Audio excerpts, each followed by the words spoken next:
kabar? Udah berapa bulan lagi? Berapa bulan lagi? Udah berapa bulan lalu vakum. Dan intinya begini, Kak Semi vakum tiba-tiba Tuhan izinkan kita berada di dalam masa-masa yang memang harus jalani prokes, makanya kita sehat kan? Sehat dong. Tamu kita sekali sore ini kembali lagi Jessica Peet. Oke, Jessica Peet. Kenalkan, nama saya Samuel. Lupa ya? Enggak ya? Jangan lupa. Jadi, ya. Anda vakum kenapa ya? Aja balik ke kami. Puji Tuhan, saya vakum karena memang ada kesibukan dalam pelayanan. Saya harus keluar kota dan sekarang sudah kembali ke dalam kota. Ini kembali lagi aktif dan saya berharap support dari teman-teman, dari orang-orang muda untuk subscribe.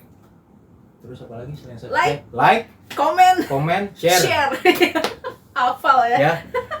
Podcastnya namanya Ngopi, bukan Ngopi. Nanti kalau ada kopi yang memang bisa dibawa kopi, boleh silakan. Tapi Ngopi itu ngobrol pintar. Oke. Ngobrol pintar bersama Tuhan. Ya, bukan bersama dengan Kak Semi. Ya, hashtag Kak Sem Repi. Silakan aja nanti buka. Oke. Sore ini Jessica Peet, kita akan banyak ngobrol mengenai anak-anak muda.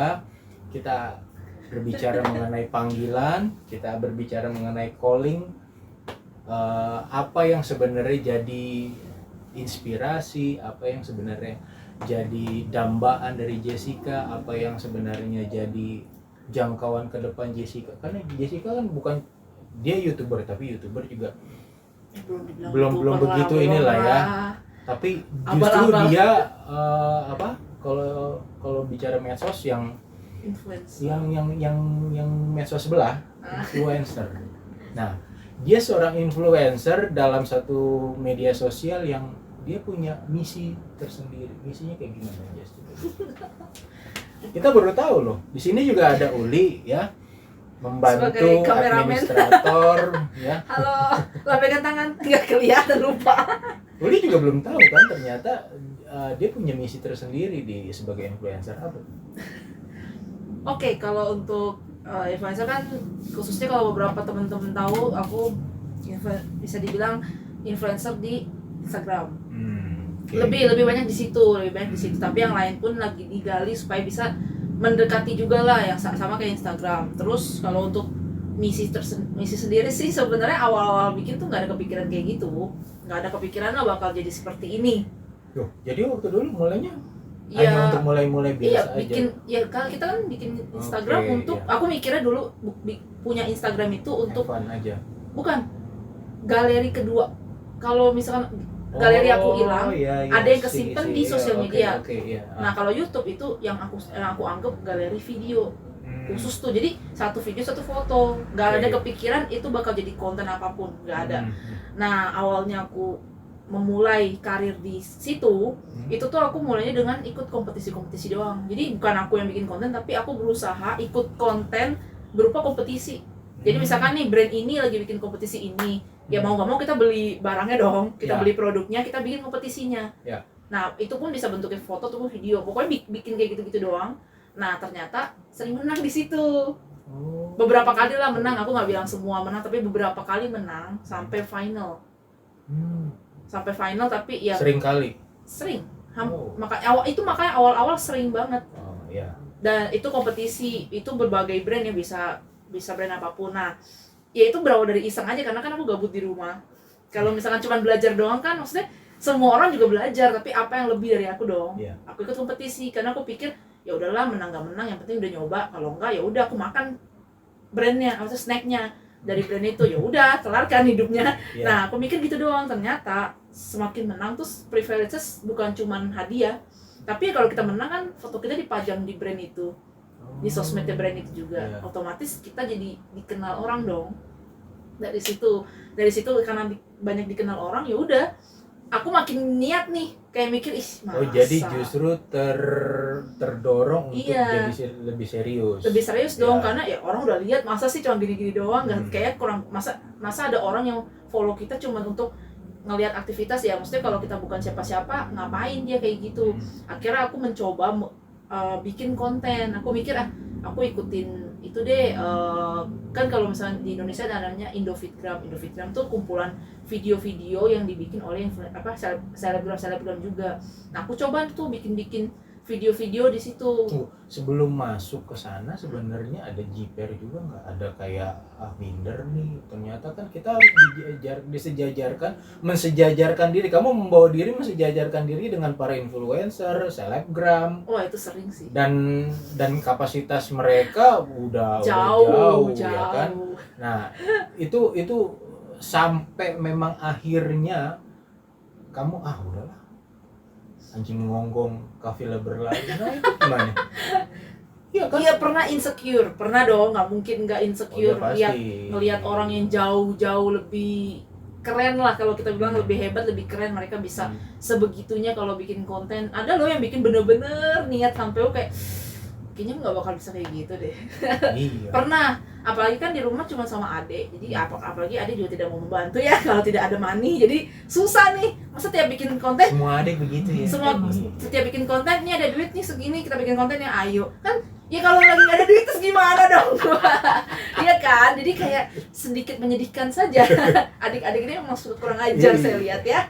Maunya ada duit baru mau gerak, kurang ajar, dia nggak tahu perjuangan kakak-kakaknya. Makanya aku melepaskan itu, aku nggak mau melibatkan dia terlalu banyak. Iya, kalau ada duit baru. Kalau nggak ada nggak ikut. Jadi waktu setelah insecure ya awalnya pernah juga bikin terus kayak nggak berkembang nih, kayaknya jadi males. Karena kan kalau kita lihat viewsnya segitu-gitu doang kan jadi mager banget gak sih, kayak apaan sih cuma segini doang, ya udahlah ngapain bikin capek-capek. Pernah berhenti ngupload cuma foto-foto doang kayak biasa. Cuman teman-teman aku pribadi yang memang kenal aku dari dulu ngomong kayak, Jess kok berhenti sih bikinnya video, gue nontonnya ngakak tahu gini-gini. Nah kalau itu nggak cuma satu orang, itu banyak orang. Dan ini temen kan? Iya temen. Iya. Dan ketika orang udah ngomong kayak gitu berarti mereka mengapresiasi apa yang kita bikin. Yes. Dan ketika mereka udah apresiasi kan aku jadi kayak ngerasa keren banget dong, aku bisa bikin orang lain seneng dengan cara aku sendiri. Maksudnya aku nggak harus di depan orangnya, tapi orang dengan nonton aku aja mereka udah gembira, seneng, ngakak-ngakak. Itu sampai ada yang ngechat, sampai bilang, Just bikin video lagi dong, lucu tau, gini dong. Kayak aku kayaknya, seru nih, keren nih kalau udah kayak gini. Makanya aku bikin lagi. Aku mikir, ya udah deh, kita nggak usah ngeliatin orang lain, bikin aja. Yang penting teman-teman yang aku deket seneng. Fokus berarti. Fokus tuh bikin itu demi teman-teman seneng. Sekarang, aku nggak mikirin yang lain. Nah akhirnya aku tadi sempat ngobrol kan sama kamu. Sekarang follower udah berapa? Akun yang utama 200.000. 200.000. Nah, enggak, sebenarnya 200.000 ini kan ada misi di situ. Iya, jadi pas jadi gimana nih? Tahun berapa ya? 2019. Umur Instagram kamu ini udah berapa? Enggak, belum lama sih, karena aku baru punya Instagram itu SMK kelas 2. Itu pun dibikinin temen. Karena emang dulu itu sangat aku tuh kecukupan, tapi belum pure dikasih handphone. Jadi yang namanya Android tuh baru dikasih bener-bener SMK. SMP tuh masih Nokia tuh kayak dipencet-pencet. Itu kocak banget, nggak ada apa-apa kan itu. Terus BlackBerry yang masih dipencet-pencet, kesel banget tuh pakai itu. Akhirnya dikasih Android, aku coba tanya ke teman-teman untuk bikin Instagram, karena teman-teman tuh semua udah pada punya. Jadi aku bikin juga, ya udah. Itu kan dari tahun 2016 atau 17.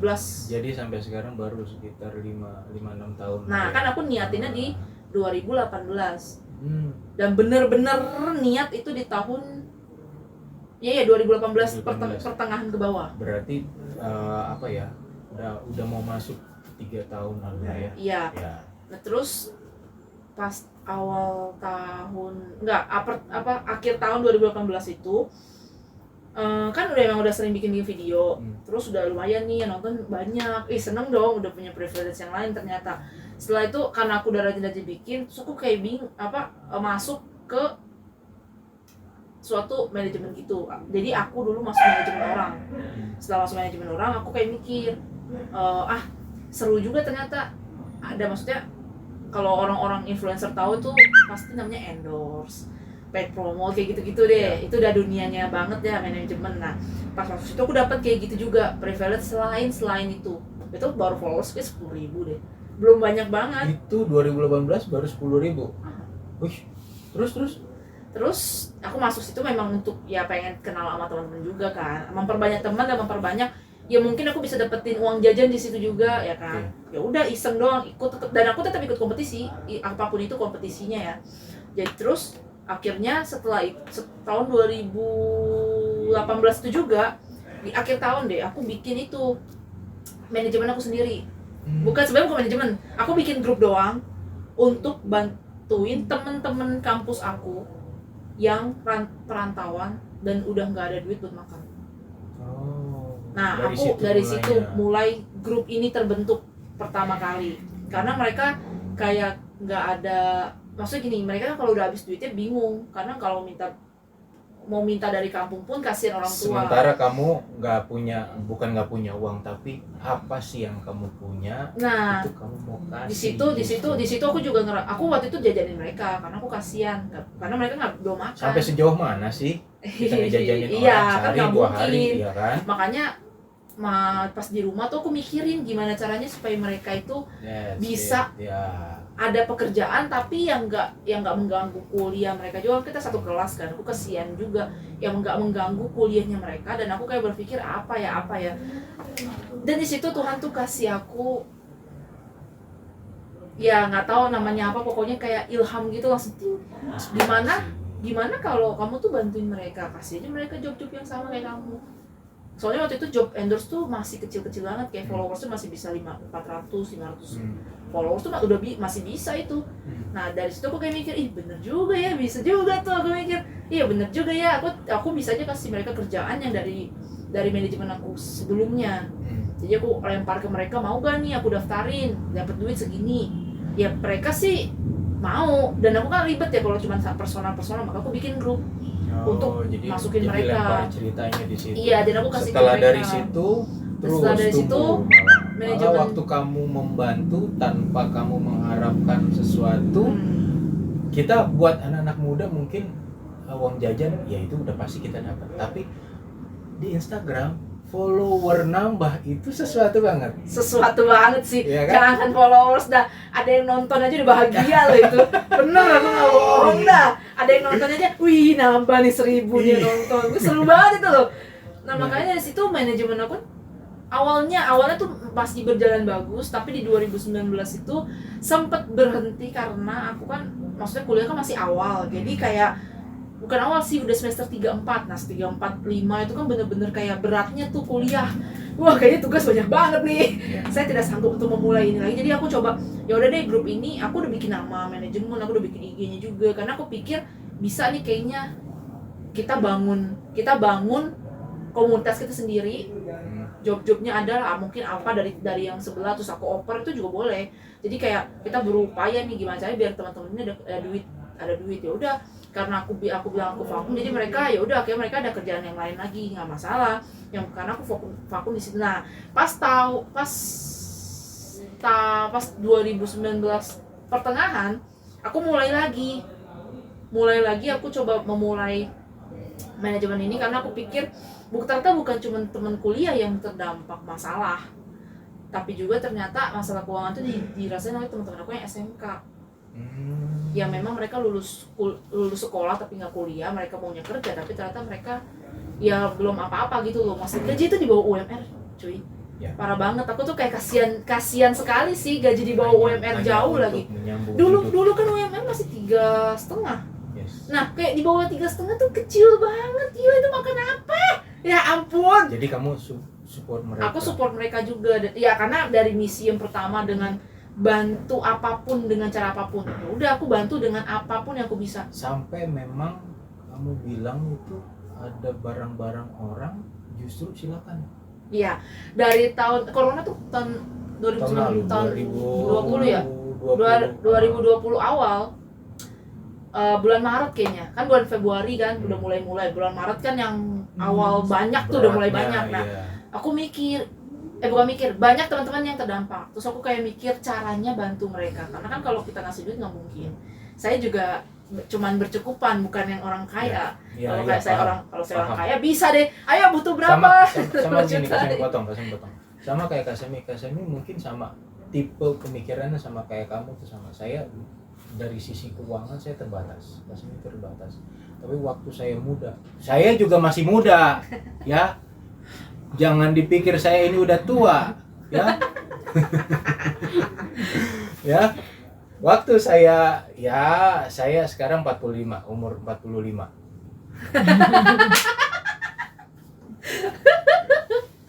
Tapi waktu saya usia sekitar 20-an, apa sih yang saya bisa buat? Tuhan, apa yang saya bisa buat? Keuangan saya terbatas. Ya.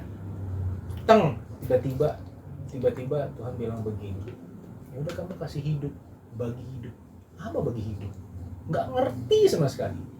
Tapi waktu itu Kasemi awal-awal lagi mau mencoba suka donor. Oh, donor darah. Donor darah. I see. Sampai saat ini ya, Kasemi itu sudah 3 kali dapat penghargaan. Jadi udah ke 55. Donor yang ke 55. Jadi Kasemi nggak punya apa-apa, tapi Kasemi bisa bagi hidup. Iya, ya, bisa berbagi hidup, dan kita punya misi yang sama sebenarnya. Tuhan kasih kita punya kelebihan, kita nggak simpan sendiri. Darah lu mau simpan sendiri apa sih, untuk apa sih? Nggak buat Justru apa-apa juga sih. waktu lu berbagi hidup, lu diisi, berbagi hidup lu diisi nggak? Coba lu. Ketika saya sudah membuka, jadi kita bilangnya itu open free endorse. Jadi dia itu cukup kasih kita barang aja, terus kita bisa promosiin. Ya kalau nggak ada barang kan bingung juga promosiinnya kan. Intinya ngasih barang aja, terus aku promosiin dengan free. Gunanya untuk apa ya? Semoga aja dengan aku ngebantu itu kan mereka tuh bisa terbantu lah. Misalnya balik bisa ada orderan online. Kan dulu belum ada orderan online, dan dengan cara kayak gitu ternyata bener ada orderan online yang langsung. Jadi kayak dengan cara orderan online aja itu juga udah membantu mereka. Karena kan dulu ya sama seperti Kak Semit bilang, kita bukan orang yang kaya ya. Yeah. Kita hanya orang yang cukup dengan kesengsaraan ini ya. Jadi makanya aku mikir apa yang bisa aku bantu. Dulu itu pas kayak tahun 2019 tuh udah 50, udah masuk, enggak, baru 20 ribuan. 20 sampai 30 ribu followers deh. Waktu setelah kamu open free endorse gitu. Iya, itu semakin banyak. Ya, coba. Makanya Kasemi bilang untuk kita dapat uang senang, tapi untuk anak-anak muda ya, sekarang zaman anak-anak muda dapat followers sampai sekarang 200.000 sekian dalam kurun waktu 1 tahun.